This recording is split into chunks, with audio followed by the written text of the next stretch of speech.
Estamos ya en la huella Periodismo Ciudadano, como te lo había dicho en la presentación.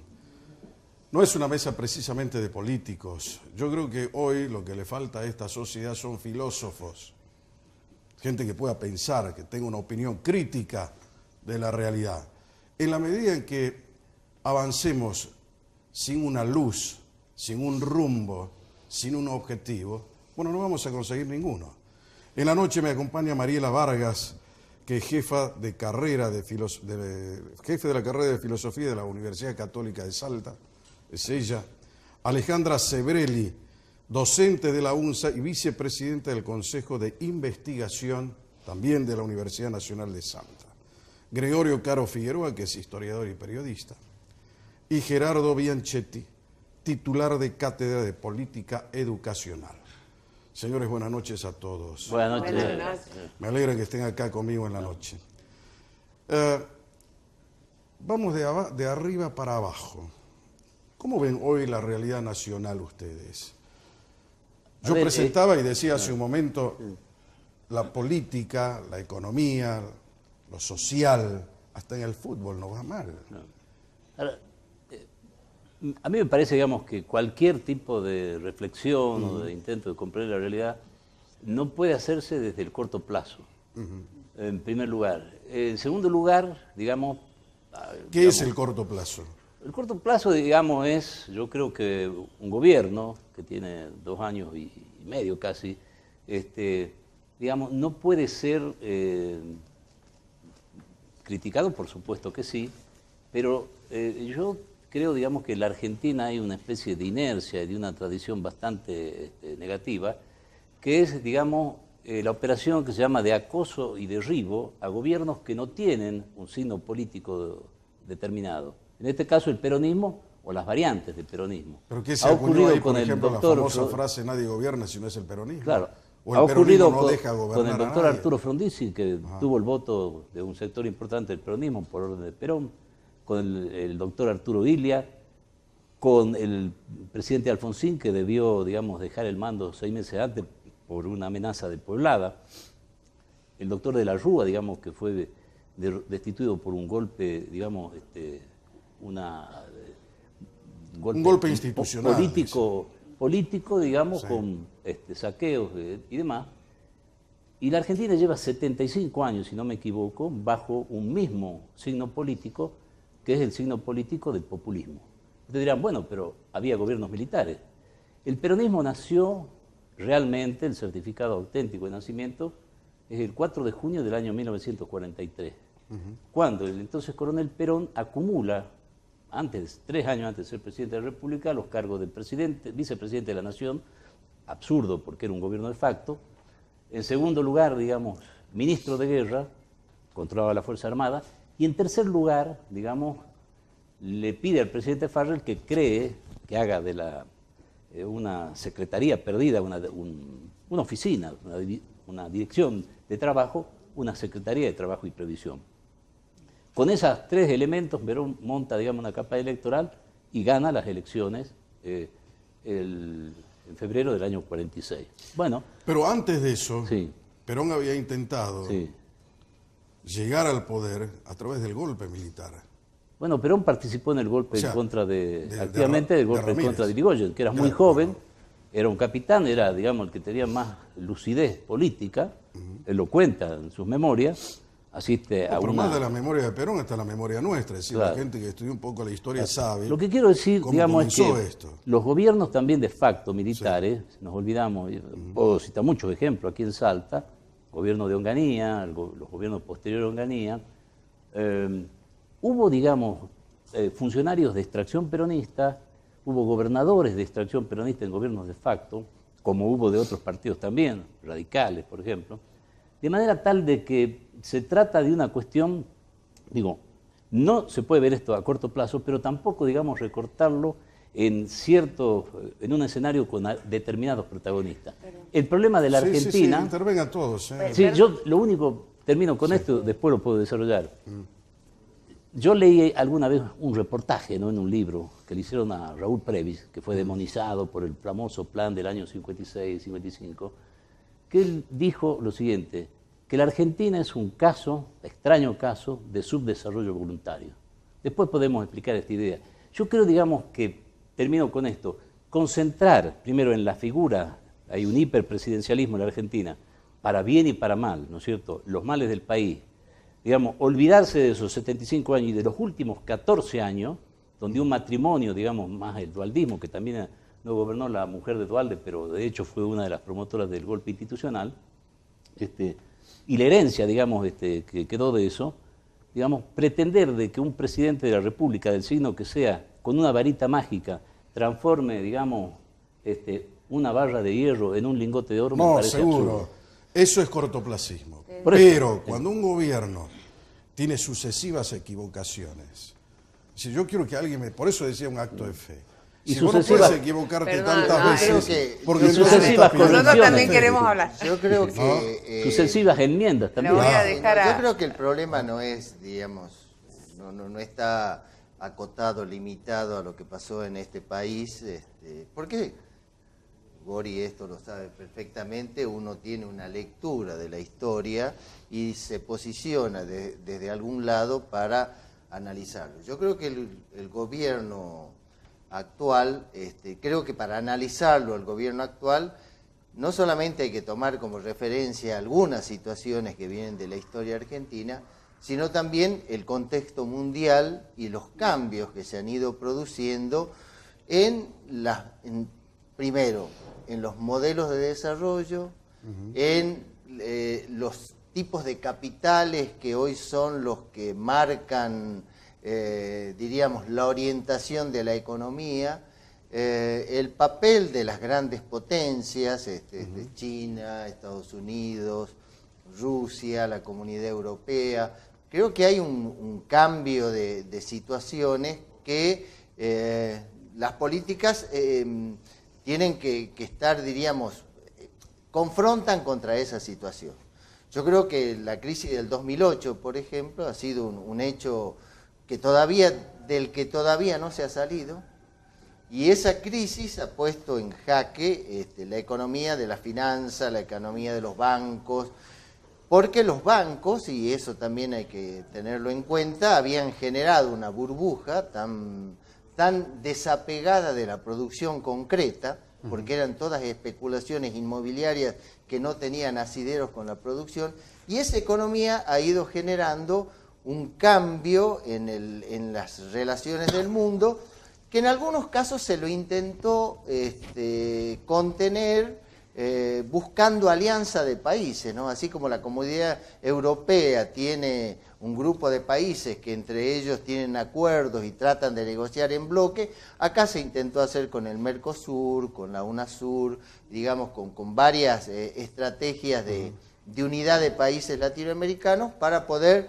negociar con más fuerza con las grandes potencias. Alejandra. Yo quiero decir que a mí no me parece que la solución sea demonizar nada.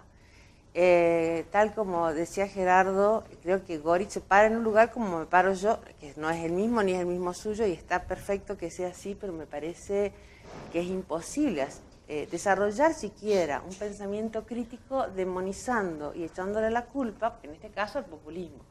Bueno, en este caso podríamos decir que Macri tiene razón. Él no tiene la culpa, es la pesada herencia. ¿Y saben qué? Lleva 2 años y yo lo que veo son... a ver, no voy a descontextualizar porque ya contextualizaron ustedes, pero sí quiero decir que mi posicionamiento frente a un neoliberalismo que considero que es absolutamente devastador de la gente, del pueblo, del medio ambiente, en el sentido de que quita derechos, digamos, achica un Estado donde el Estado no está, donde hay una necesidad tiene que estar el Estado, esto es lo que yo pienso, porque de otra forma eso de la gente y del emprendedurismo está muy bien cuando uno tiene con qué, cuando uno no tiene que comer, cuando uno tiene un techo sobre su cabeza, no hay una cuestión, no es posible el emprendedurismo cuando no tiene un alimento para llevar a la boca de sus hijos, cuando estamos en situación de calle. Entonces, a mí me parece que, déjenme... Una necesidad y un derecho, cuando hay una necesidad y un derecho, para mí debe estar, y sí, claro, yo soy peronista, No tengo ningún problema. A mí no se me cae la cara de decir el contrario, lo digo con mucho orgullo. Entonces, a mí me parece que donde hay una necesidad tiene que estar el Estado. Y eso no quiere decir que todo lo que se haya hecho para atrás esté perfecto. Mi mirada de la historia es un recorrido diferente, es un recorrido completamente distinto, pero no me parece que, a ver, yo voy a decir entonces, bueno, la culpa, llevamos tantos años en estos 75 años, ¿cuántos años hemos tenido de golpes de Estado? ¿Cuántos intentos de implementar un neoliberalismo furioso que han terminado en fracaso? Yo podría hacer una lectura opuesta a la de él, pero ¿vale la pena?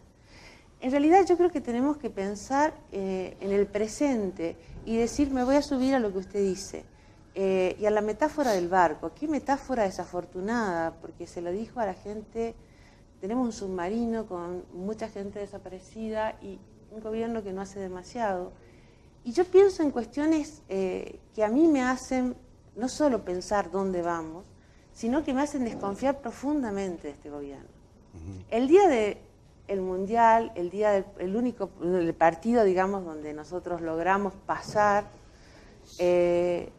fue el día que tuvimos cerca de 400 despidos en Telam. Hay una cuestión, ese día en Colombia mataron cerca de 20 líderes. El día, no ese día, sino otro día que estaba ganando Colombia. El uso político del Mundial para tapar cuestiones que son cuestiones tremendas. Yo considero que si es que traer al Fondo Monetario Internacional es un gran retroceso y no veo. O sea, usted coincide con lo que ha dicho el gobernador de Salta, por ejemplo, sobre el tema del Fondo Monetario Internacional. Yo coincido, en este caso coincido, no es que coincida plenamente, todo, o sea, ¿no? Aclaremos. Pero coincido en este caso, sí, claro, coincido. Para mí no ha sido afortunado, nos ha ido muy mal siempre con el fondo. Entonces nos estamos endeudando, nos estamos reendeudando y yo no veo una salida. ¿Sabe qué es lo que no veo? No veo que, podemos hablar de Salta. No hay un proyecto productivo. Mientras nosotros no podamos industrializar, vamos a seguir necesitando un Estado gigantesco. Alejandra, yo estoy de acuerdo, como dijiste, que, bueno, me gustaría brevemente, el populismo hace tiempo ha dejado de ser, digamos, una teoría, un experimento, es una realidad. Y no lejanamente, en América Latina, digamos, hay el experimento populista, digamos, más cruel que se haya, Venezuela, donde hay hambre, donde el Estado... Y un bloqueo norteamericano. No hay ningún bloqueo. Escuchás el pretexto para que una dictadura, digamos, de dos hermanos, los Castro, lleven 60 años. La dictadura, después de la de Corea del Norte, la más antigua, ¿no es cierto?, donde han empobrecido y emigran diariamente de Venezuela a pie por la frontera de Colombia, más de 50.000. Pero está mezclando todo. No, yo no estoy mezclando. No, en el tema de Cuba, acabas de decir una cosa que te lo desmiente la propia UNESCO, que te dice que en Cuba no hay desnutrición infantil. No hay libertad. No hay desnutrición infantil. ¿Hay libertad? Hay libertad. Sí. Hay partidos políticos. Hay huelga. Y acá, hay sindicatos. hay hay prensa. Y acá hay libertad de prensa. Aquí hay. Acá hay la libertad de prensa. prensa, el Granma, órgano oficial del Partido Comunista. Y acá a ver, prensa. déjenme que termine una cosa. Si estudias en serio Cuba, no ¿cuánto los balseros y toda la historia? A ver, hemos venido a hablar. A ver, estás hablando como los cubanos de Miami. Me parece que hay una cuestión, lo que dijo Alejandra, ninguno de los política muy diferente. Ninguno de los que estamos aquí, me dejás que termine. Ninguno de los que estamos aquí, no sé, el conductor del programa, somos economistas. Yo me acuerdo, yo trabajaba en un diario, hacía editoriales, un diario de aquí de Salta hace años, y fue en el año 1887-88, donde la Unión Soviética, que era el régimen soviético, no era el gobierno de Putin, ¿no es cierto?, régimen comunista, pidió su ingreso al Fondo Monetario Internacional. El Fondo Monetario Internacional, digamos, fue creado en la misma época que fue creada las Naciones Unidas, como un organismo, ¿no es cierto?, para estabilizar las economías, para evitar, digamos, como fue creada la Unión Europea, el Mercado Común Europeo, que comenzó como la comunidad del hierro y del acero. Entonces también, digamos, la sola enunciación de la palabra Fondo Monetario, ajuste, yo quisiera ver, digamos, el comportamiento, ¿no es cierto?, de esos países. En este momento Grecia. China es una mezcla de un capitalismo donde mantiene toda la liturgia, digamos, del marxismo, una dictadura de un presidente perpetuo, ahora lo han consagrado perpetuo, donde coexiste un sistema, digamos, esclavista, porque son salarios bajísimos, eso le permite una alta competitividad, donde hay, digamos, miles, millones de millonarios, de multimillonarios, donde hay, digamos, una sociedad de consumo que devasta, digamos, los recursos naturales muy grandes. Nosotros estamos hablando aquí, termino con esto, hace 100 años se produjo la reforma universitaria. Había en la Argentina entre 10.000 y 12.000 estudiantes y creo que 3 universidades públicas, las privadas no existían, por ejemplo. Ahora hay creo que más de 1,5 millones de estudiantes universitarios en la Argentina. Han pasado 100 años y nos estamos manejando, ¿no es cierto?, con categorías, no digo de 100 años, pero que en el mundo han perimido. Digo, este ataque, ¿no? Es decir, confundir el tema del neoliberalismo. ¿Qué es el neoliberalismo? El señor Reagan, la señora Thatcher. Digamos, lo que siempre se ha denostado en la Argentina de parte de la extrema derecha, de la extrema izquierda, y esa fue la violencia de los años 70, fue a la libertad. Nuestra Constitución y nuestro himno, digamos, está la palabra libertad. Y eso no estamos habituados. Yo he sido, tienes razón, yo tenía una trayectoria distinta, hasta que me he dado cuenta cómo son las sectas que invocan el pueblo y que no representan absolutamente a nada. Son sectas, acaban de perder, no solamente fuera del nivel, sino dentro de la universidad. Pero no lo consideran una secta. Déjeme decirles algo, quiero que hable acá. ¿Por qué invocar al pueblo? Al grupo de empresarios que hoy gobiernan el país no lo consideran una secta.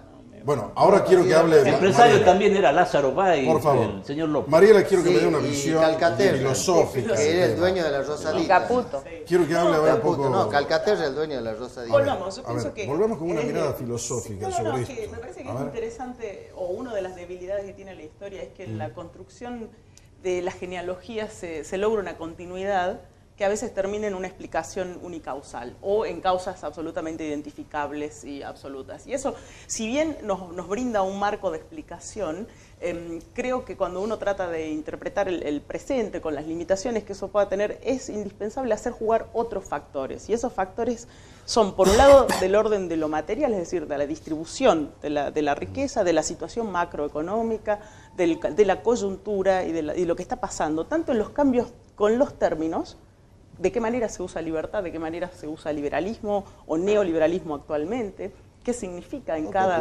populismo en cada situación. Entonces, habría que correr un poco más, porque si no entramos, la historia de esta herencia del peronismo, la idea de que el país estuvo gobernado todo el tiempo por la misma fuerza, nos limita a veces, o sea, puede iluminar algún aspecto de la realidad, pero nos limita en la comprensión de las aristas que quizás son urgentes ahora. Con lo que dice. ¿No? Bárbara, Eso, o sea, me parece que hay que empezar por ahí. Hace mucho tiempo que acá, políticamente, la gente dice hay una grieta. De hecho, en ese reportaje que le hace el diario El País al gobernador Urtubey, él dice que la grieta es Cristina y Macri. Pero yo creo que la grieta es otra. O sea, no es Cristina y Macri, es esto que estamos discutiendo ahora. Esa es la grieta. Y además es una grieta que se va resignificando, como dice Mariela, porque va adquiriendo distintos nombres, las situaciones... No, pero por ahí está el populismo y el liberalismo. No solo. La izquierda te estaría comiendo viva, porque no está solo... El populismo no es la izquierda. A ver... Yo creo que... Hay populismo de derecha. Sin duda, también, por eso. O sea, a mí me parece que en realidad cuando hablamos de grieta, estamos hablando de esto, de la imposibilidad de poder escucharnos y de poder plantarnos desde un lugar que hay que respetar y en el que todos podemos hablar y escucharnos y tratar de tender un puente y empezar a crear algún tipo de consenso. Si queremos salir adelante, tenemos que tratar algún tipo de consenso. Hay un politólogo... que tiene un libro muy interesante, que es Daniel Arroyo, que se llama Las Cuatro Argentinas. Y que él habla, yo no soy especialista en eso, yo soy analista del discurso, o sea que, pero me interesa traerlo porque va a hablar de grietas y me parece que está bueno. Él dice que hay 4 Argentinas. Hay una Argentina que es muy poco, que es el 10%, que para mí esa es la Argentina de los intereses de Macri. De Macri lo suyo, o sea, Macri como representante. ¿Así el libro este? No, esta es mi lectura. Yo estoy diciendo, para mí, dije. Pero es menos de un 10% de la Argentina. Es la Argentina de la gente muy, muy rica. Después hay una segunda Argentina, que es la Argentina de la clase media profesional, es la Argentina que tiene acceso a salud, al derecho a salud, tiene acceso a vivienda, tiene acceso a préstamos bancarios. Por lo tanto, tiene posibilidad de ascenso social. Hay una tercera Argentina, que es una Argentina que trata de, en los últimos 12 años de la supuesta pesada herencia, es la Argentina que recibió subsidios y que llegó a la universidad, y tenemos muchos egresados universitarios de esta tercera Argentina, que está tratando de acceder a vivienda para poder acceder al derecho a salud, para poder acceder a educación. Y está la cuarta Argentina, que es la Argentina que vive por debajo del nivel de pobreza. Sabemos, por lo que dice la UCA, que no es precisamente peronista ni precisamente kirchnerista, que los niveles de pobreza han subido escandalosamente en estos últimos años, en estos 2 últimos años. Entonces, cuando yo hablo de consenso, cuando yo hablo de hacia dónde vamos es un vamos, ¿quiénes somos los que vamos? ¿Cuál de todas estas Argentina es la que va llevando Macri y hacia dónde? ¿Hacia qué intereses? ¿Los intereses de cuáles? ¿Son los intereses de la Argentina 1, 2, 3 y 4 la que va comandando en este barco? Usted, como bien dijo, no tenemos muy claro hacia dónde va. También los barcos se dan vuelta, ¿no? Porque yo quería volver a una cosa que había dicho Gori hace rato. Decir, nosotros cortito porque me tengo que ir a una pausa. No somos economistas. Sí. Pero creo que hay una cuestión bastante... Pero no se trata de ser economista. No, por eso, hay una cuestión bastante sencilla. Sí, a ver. Aquí hay dos grandes escuelas económicas. La liberal y la que regula, la keynesiana, podríamos decir. Una plantea que el Estado no debe intervenir nunca y tiene posturas más radicales, casi llegando a una postura total de desaparición del Estado. Si uno lee Libertad de elegir de Milton Friedman, el Estado desaparece. Margaret Thatcher dijo que el Estado no existía, que la sociedad no existía. O sea, son posturas extremas. Y por otro lado, uno tiene las teorías que regulan la economía y que redistribuyen. Cuando regulan la economía, ¿no? Es para tratar de, partiendo en las dos realidades, que estamos en sociedades desiguales, una dice... Cada uno tiene que conseguirse lo suyo mediante su esfuerzo, la meritocracia o lo que sea. Cada uno hace su destino, cada uno es dueño de su destino. Y el otro dice, en una sociedad de desiguales, si no ayudamos a los más desiguales, a los más carenciados, nunca van a poder salir de esa situación. Para mí es muy sencillo. Hay dos escuelas. O el Estado interviene en la economía y redistribuye, o el Estado no se mete en nada y deja que el dólar... Pero que no es tan así, eso todo es una fantasía. Pero lo podemos... Friedman no dice... A ver, vamos a poner para irme a a mí me interesa que la gente que me está viendo, no sé. Acá se trató de demonizar a Keynes, tratando de creer que Keynes es el populista número 1, el que quiere todo estatizado, y no es así. Como tampoco Friedman habla de eso, Carl Smith tampoco habla de eso. Estamos hablando de algo que sea intermedio, lógico, ni una postura irrazonable como la que puede ser lo que marcaba Gregorio Caro, o una fantasiosa como decir, no, el Estado desaparece. Nadie, no puede desaparecer el Estado. Pero el Estado somos nosotros. No, pero puede achicarse a límites increíbles como en Colombia. Hay una palabra, palabra, quiero traer un caso. Escuchemos a ella. Traduzcamos al problema que marcó Alejandra. El pragmatismo. Bueno, cuando Alejandra divide esta Argentina, que creo que cada uno la puede visualizar, ¿no? De alguna manera, le puede atribuir distintas causas, pero uno puede, claramente está dividida también en los segmentos de consumo, en todos lados está presente, ¿no? Desde estrategias de marketing hasta políticas de todo tipo. Entonces, esta Argentina lo que implica es un problema latinoamericano de desigualdad, de tremenda desigualdad y de, digamos, una división de esta tijera, ¿no? Que se abre cada vez más entre los ingresos de los que lo más tienen y los que menos tienen. Eso requiere un acuerdo que en este país no ha sido posible. Y el gasto público es la gran llave, digamos así, sobre eso gira la palabra déficit fiscal. Entonces, para cubrir esos gastos, emitimos o nos endeudamos. Y esas son, de alguna manera, lo que no se va a llegar a resolver. Estamos llegando a la punta del ovillo. ¿No? Ese tema del famoso déficit fiscal es lo que hoy apunta el gobierno de Macri a rebajarlo, a disminuirlo. Tiene que llegar al 1,2 del PBI. El problema es el costo. Ahora llegamos al Y tema. además, si los países... Esperen un minutito, por favor, porque si no, esto está peor que el gobierno de Macri. Vamos a una pausa corta. Están acompañándome personas que, por ahí veo que ahora tienen filiación política. La idea de la producción era convocar a personas comunes como vos y yo, que estamos al margen del tema político.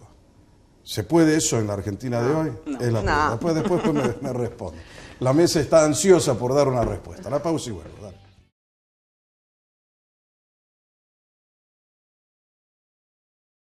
Ya de vuelta acá en La Huella Periodismo Ciudadano, me acompaña en la noche Mariela Vargas, es jefa de carrera de Filosofía en la Universidad Católica de Salta. Alejandra Sebrelli, que es vicepresidenta del Consejo de Investigación de la UNSA y docente universitaria.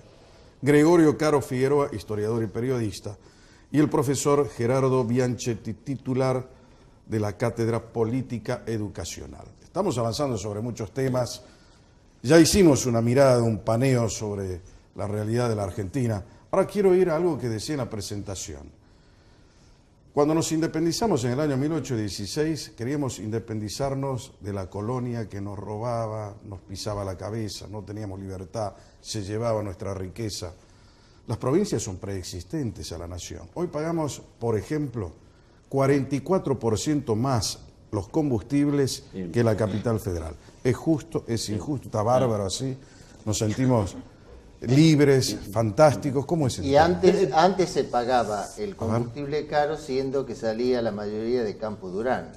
Y se refinaba en Chachapoyas. O sea que ese tema es la consecuencia de que el manejo económico... Pero se pagaba igual más caro acá, ¿eh? Por eso, Se seguía pagando igual. porque las decisiones se tomaban y se toman en Buenos Aires atendiendo a los sectores de más poder que existen. Esa es la realidad. Ahora lo que estamos preguntando es si está bien o está mal eso. ¿Me permite, Jorge? Sí. Digamos, el tema del federalismo, ¿no es cierto?, que está en la letra de la Constitución, más no en la práctica, es una cuestión curiosa, porque se habla y se imputa, digamos, el centralismo portuario, que es el culpable del atraso, que destruyó las artesanías en el siglo XIX y demás. Ahora, el Senado de la Nación, compuesto por quién está, por las provincias, que son mayoría las provincias. La mayoría, si no me equivoco, de los presidentes de la Nación Argentina, de la República Argentina, del último siglo, tenían una extracción de provinciano. Yo no recuerdo, incluida la provincia de Buenos Aires. Vamos del 83 acá. Bueno, Alfonsín era provincial. ¿Quién controla, digamos... De la Rúa era provincial. Desde el 83 hasta el día de hoy, ¿quién controla la Comisión de Poderes del Senado que, digamos, da el acuerdo de los jueces, ¿no es cierto?, de los embajadores y demás? Un grupo político, que ahora está, digamos, fragmentado, pero del peronismo. Las provincias, la mayoría de las provincias, lo mismo. No quiero hacer historia, pero voy a decir dos cosas. Alejandra dijo el tema del consenso. Yo estoy absolutamente de acuerdo. Cuando Perón volvió al país, en un baño de sangre, dicho sea de paso, ¿no es cierto?, habló del pacto social. La llamada izquierda peronista, que en realidad no lo eran, los grupos terroristas, digamos, que se decían... Pero si la tenemos que hacer más corto... Si te molesta lo que voy a decir, a Perón, ¿cómo le respondieron con el pacto social? Siendo un ministro de Economía, que era Herbert, que tenía sus afinidades con esos, algunos sectores de la izquierda, un empresario, como se llamaba Nacional. Dinamitaron el pacto social. El pacto social terminó no solamente antes, digamos... Estamos en el 2000. Estamos yendo a un tema que no es... Lo mismo, y termino, me dejas hablar. Lo mismo se hizo con la presidencia del doctor Alfonsín, que habló de la necesidad de un consenso, ¿no es cierto?, de un consenso. Mientras no se respete el Estado de Derecho, mientras haya una oposición, digamos, con un ánimo destructivo y no, digamos, de cooperar, no por un gobierno, el país es el que está de por medio. Esto que dijo Previs, ¿no es cierto?, de la autodestrucción. Si no está el sector político, de mi color político, digamos, vamos a por todo. Lo derribamos. ¿Por las urnas o fuera de las urnas? No nos podemos olvidar de la historia. Cuando uno es oposición, hace cosas que fueron terribles. Este actual gobierno, cuando fue oposición, no le votó el presupuesto a la presidenta Kirchner. En ese momento era de muy patriotas no votarle el presupuesto, porque eso era una manera de ponerle límite. Acá lo que está pidiendo el actual gobierno es que le voten el presupuesto del 2019. de acuerdo a la filosofía, a las teorías y a las ideas que ellos tienen, y que hasta ahora lo que han demostrado es que están perjudicando a un sector muy amplio de la ciudadanía, están endeudando al país por muchas generaciones, pero por muchas generaciones, y están creando una situación social muy tensa.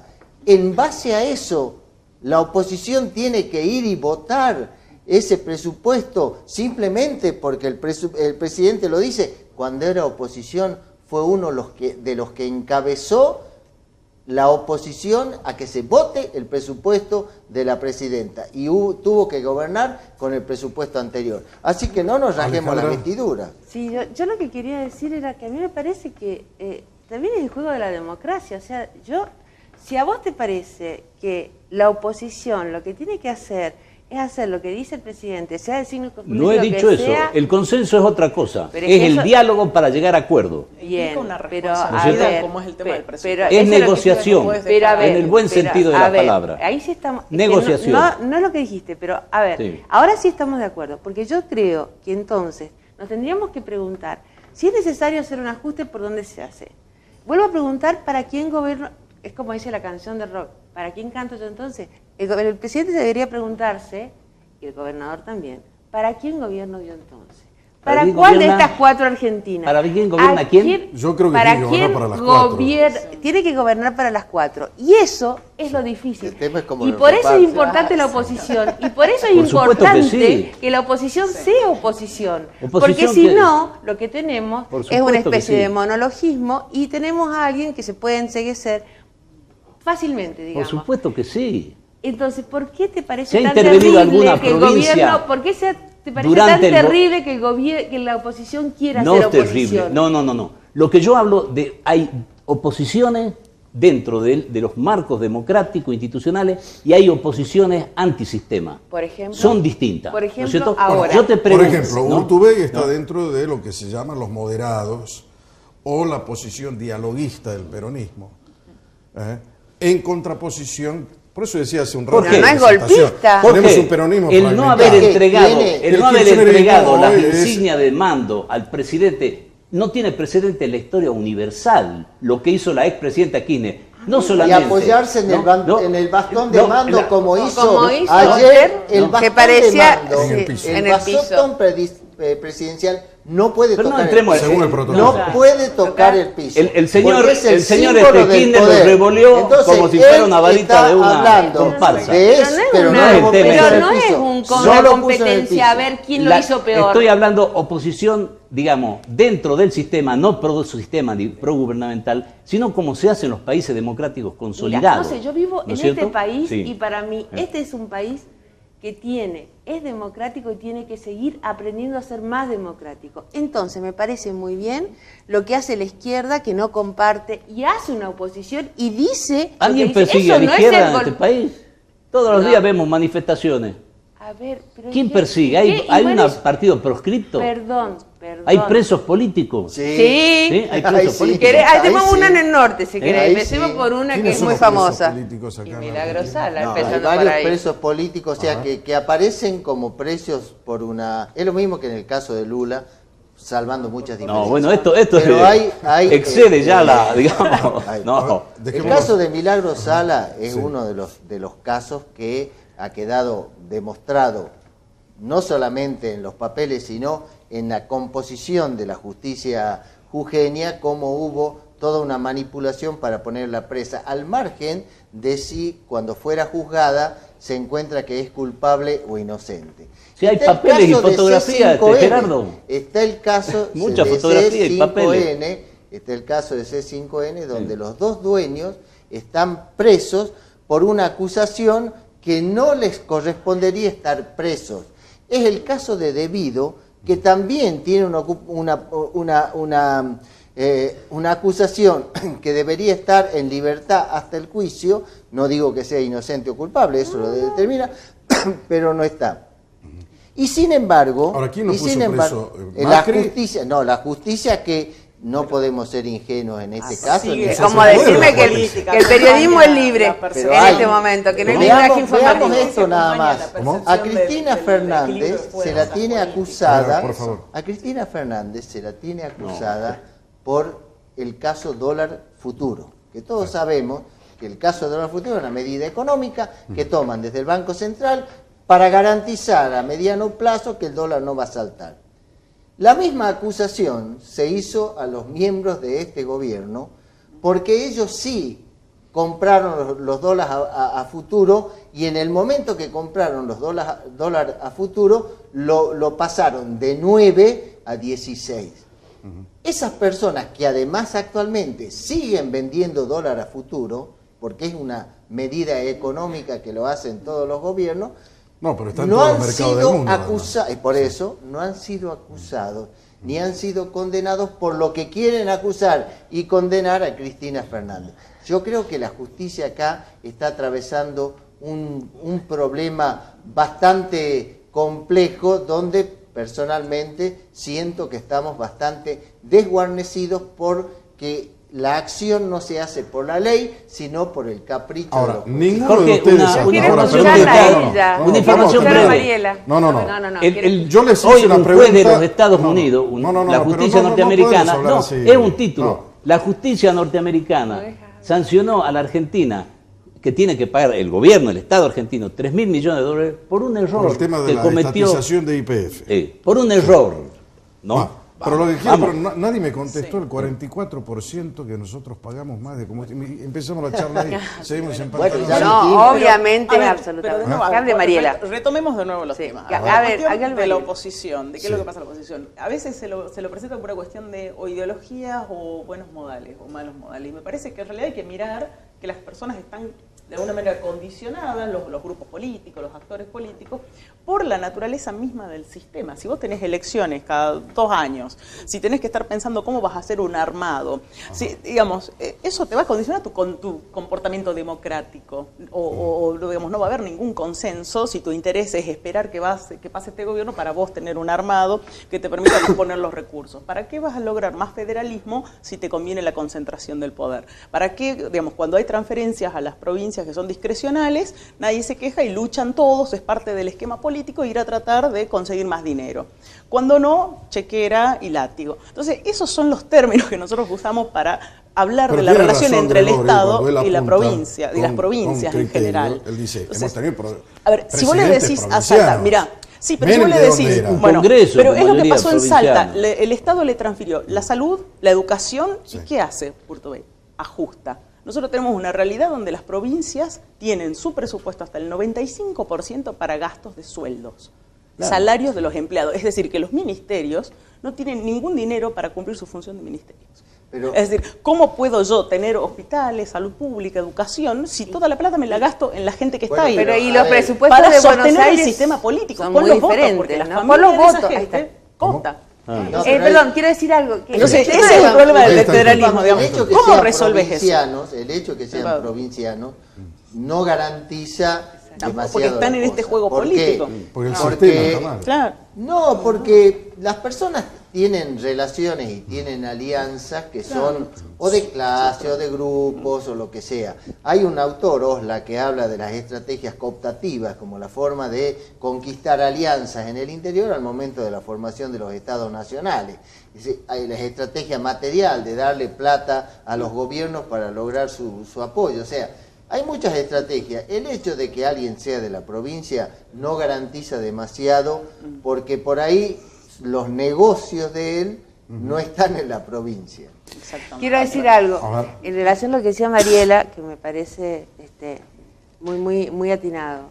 A mí me parece que los presupuestos de las provincias están directamente relacionados con la cantidad de votos. ¿Cuál es el porcentaje? ¿Cuál es nuestra incidencia? ¿Qué peso tenés? 6% Salta. 6% Salta. ¿En qué? Entonces, en el padrón nacional. No, es el 2%. Menos, era menos, me parecía que era menos. Sí. Bueno, 2%. ¿Cuánto es Buenos Aires? ¿Quién gana Buenos Aires? ¿qué presupuesto tiene Buenos Aires? Entonces, ahí empezamos, no solo eso, sino pensemos también en las posibilidades que hay, los presupuestos que se reciben en las universidades nacionales, por ejemplo, ¿dónde caen los presupuestos fuertes de las universidades nacionales? Eso todo está relacionado con la cantidad de votos. Y eso me parece que tiene que también O que sea, ver... que los gobiernos se mueven por un tema electoralista. En este momento... Nada más. No solo, un gran pero hay la construcción de un reproducción. poder. Me parece Me queda una pausa que hay una pendiente. contradicción muy grande, porque aquí ha hecho un esquema que yo no lo acepto, ni ningún manual, digamos, elemental lo acepta Gerardo, de que hay una economía liberal o de mercado, y el Estado que es el gran redistribuidor. Digamos, esa fórmula así pura, yo no la conozco, excepto Yo te puedo dar- Sí, No, no, pero pero Europa, otro tema Dinamarca, que ya lo Finlandia, vamos a- digamos, Suecia, Alemania, en Francia. primer lugar. En segundo lugar, ¿no es cierto?, el tema de los precios de los combustibles, que vos decís, la cuestión diferencial, el hecho de que hace años no se replantea el tema de la ley de coparticipación federal, siendo el Congreso mayoritario, diputados y senadores, digamos, de legisladores provinciales, ¿no es cierto?, habla de que eso lo fija el Estado, ¿no es cierto?, con criterio estatista, y estoy de acuerdo cuando dice ella, distribucionista de acuerdo al color político, ¿no es cierto? También los municipios, ¿no es cierto?, hacia el interior de las provincias ocurre exactamente lo mismo. Entonces, las maquinarias electorales del corto plazo, digamos, impide, digamos, que haya una política de Estado. Lo que hay que ponerse de acuerdo no es, digamos, en una ideología, hay que ponerse de acuerdo en las políticas de Estado, y es como una especie de consejo médico, hay un enfermo, ¿no es cierto?, y no vamos a discutir teorías, digamos, de la medicina, sino vamos a aplicar los remedios que hagan falta, ¿no? Pero el tema Entonces, es que cómo- la palabra No, no, ajuste, ¿cómo la considera palabra, el tiempo? la palabra, digamos, Vamos son a la pausa. malas Vamos a la pausa, palabras. vamos a la pausa. Estamos de retorno acá en La Huella, una mesa fuerte de ebullición, de ideas. Me queda poquito tiempo. Quiero irme a una cosa que se viene el año 2019, va a haber elecciones. ¿Cómo miran esa realidad electoral del año que viene 2019 aquí en Salta? ¿Cómo Muy la ven? compleja. Muy Ajá. compleja porque además es como un pequeño país, que también lo veo muy complejo a nivel país. Ajá. Si usted me dijera quién va a ganar las elecciones en el 2019 a nivel país, le digo la verdad, no lo sé. No lo sé porque para mí este modelo y este gobierno está fracasando. Estoy hablando a nivel país, ¿no? Está fracasando. Pero sin embargo mantiene un nivel de aprobación muy alto todavía, pese a que ha crecido el nivel de desaprobación. Yo sí considero que es cierto, no hay liderazgo fuerte, porque ellos ¿Y acá están... en Salta? Y aquí en Salta veo casi la misma situación. ¿Es casi como un espejo acá? No, no, no es un espejo, es una realidad completamente diferente. Lo que yo veo es que aquí se plantean, hay rumores de alianzas entre partidos, de idas y vueltas de grupos políticos de un partido a otro. La verdad es que yo no lo veo claro. Yo no me animo a jugarme por quién puede ganar. Sí pienso que no hay tiempo de generar ni de construir liderazgos nuevos. Es decir, que lo más probable es que quien gane la elección aquí en Salta sea alguien que ya tiene construido un capital político importante. Mariela. Bueno, coincido con Alejandra. A nivel nacional pienso que va a jugar un factor muy importante la situación macroeconómica. Estamos siendo sostenidos desde afuera, todos estos gestos ¿Votaremos simbólicos. con el bolsillo? ¿Quiere decir eso? Todo. Sí, siempre. La clase media vota con el bolsillo, la clase baja vota con el bolsillo, todos votan Todos votan con el con el bolsillo. bolsillo, No hay claro. cosa. Así que si logran alguna recuperación, algo quizás se estabilice, siempre y cuando no haya ningún liderazgo que se asome claramente por el lado del peronismo. En la provincia creo que está más complicado para el PRO o para los aliados del PRO. Aunque algunos pueden interpretar que eso les va a traer votos y apostar a futuro, pensando en una reelección, ya sea de Macri o de otro candidato. Yo pienso que están ahí, hasta hace 2 semanas habían dejado de hablar del tema, ¿no? En general, Están así esperando que que estaban, pase el mundial. exactamente, así que está bastante abierto. Ahora es imposible decir algo, yo diría a partir de octubre, noviembre, y aún así puede volver a cambiar, en Gregorio. marzo de nuevo, así que no sé. Lamentablemente yo creo, digamos, que va a intentar perpetuarse el continuismo, esta alternancia, digamos, de 12 años de Urtubey con Romero, de Romero con Urtubey, que el senador Romero va a querer permanecer en la banca, senador vitalicio, alguien dijo que era un senador de planta permanente, que seguramente el gobernador Urtubey va a querer poner a su hermano como gobernador. O sea, volvemos a principios del siglo XIX en Salta. El doctor Gorriti, José Ignacio Gorriti, que digamos fue gobernador después de otros, inmediatamente casi después de la muerte de Güemes, fue elegido gobernador. Había una carta constitucional que era de 2 hojas, la primera reglamento constitucional de Salta, que se aprobó en agosto de 1821. Decía, el gobernador dura en su mandato 2 años y no puede ser reelecto. Lo elegía la legislatura o la sala de representantes. Cuando llega el momento, los amigos y los partidarios de Gorriti dicen, usted tiene que seguir. Y Gorriti dice, lo peor que puede hacer un funcionario público, dice, es perpetuarse en el poder. Y no aceptó, ¿no? No solamente va a haber continuidad de una estructura, digamos, cuasi mafiosa de intereses económicos que ha, subvertido el orden, jurídico también, ha penetrado la justicia, ha desarticulado los organismos de control en la provincia. Lo único que, digamos, ha crecido en la provincia es la riqueza personal de los altos funcionarios y de los 2 gobernadores de los últimos años. No solamente eso, sino que va a ir acompañado, y con esto termino, de una continuidad de esta mentalidad, digamos, de atraso, de pobreza, ¿no es cierto?, que el gobernador ha ido a digamos, propagandizar su candidatura en Madrid. Pero Salta es la provincia que tiene mayor índice de pobreza, mayor, digamos, índice de violencia contra las mujeres, mayor índice, digamos, de mujeres adolescentes con hijos, abuso, ¿no? embarazo adolescente. O sea, Salta está a la cabeza de todas sí, las provincias del noroeste en muchos índices negativos, por supuesto. Eso acredita para ser candidato a presidente de la República. Pobre la Argentina, si el señor Urtubey, como el señor Kirchner trasladó, digamos, la política de Santa Cruz a la nación, ¿no es cierto? Urtubey traslada la política que hizo en Salta a la nación. Hay una noticia que la escuché hoy en Mauro Viale y es la posibilidad de que el gobierno nacional adelante las elecciones. Se hablaría entre abril o mayo, marzo, abril o mayo del año que viene, porque esto es lo que dijo el periodista que estaba siendo entrevistado por Mauro Viale, porque tenían temor de que a octubre la situación estuviese mucho más compleja, mucho más difícil de poder encararla y que al principio de año podían tener más posibilidades. Con respecto a Salta, creo que acá hay una alianza de sectores económicos que están un poco más allá de los partidos políticos. Hay que ver cómo se repartieron Cafayate y toda la zona de la uva y todo lo demás, cómo se repartieron las tierras de la provincia, cómo se repartieron las tierras del norte arrasando con los bosques, y no hay diferencias no hay diferencias ideológicas que uno pudiese marcar como que son diferentes. No, es gente que está haciendo negocio, a veces aparecen peleados y a veces esas peleas pasan y se vuelven amigables, como pasó con Romero y Urtubey. Señores, gracias. Gracias, acá Jorge. esta noche. Esto fue La Huella, que es el lugar por donde vos y yo solemos transitar. Hasta la próxima semana.